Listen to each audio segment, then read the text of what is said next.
Hi, my name is Diana Ferris. Today we're going to talk about how a student can log on to take an assessment from their dashboard. This is an example of a student dashboard. You can see the abundance of information that is included.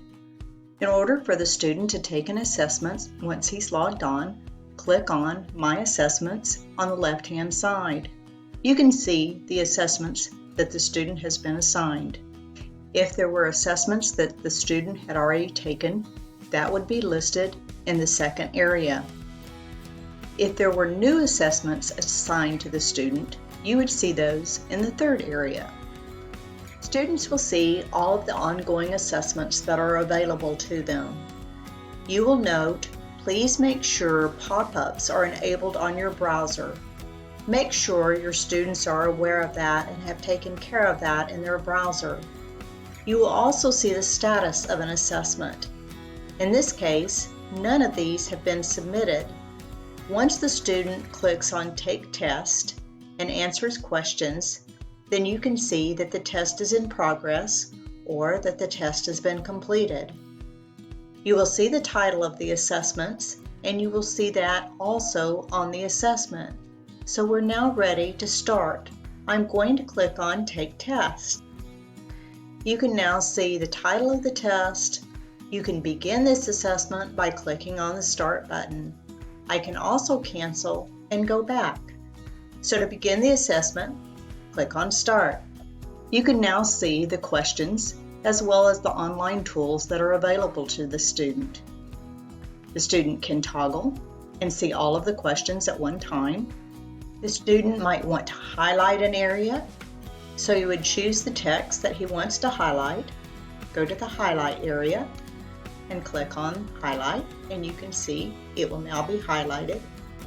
The student may also choose Strike Through, so I can select the text again, use the Strike Through, and you can see it's applied. Now if the student wants to undo those, he can click on the area he wants to undo.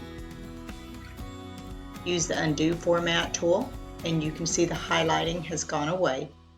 The student may have a scratch pad available where he can take notes.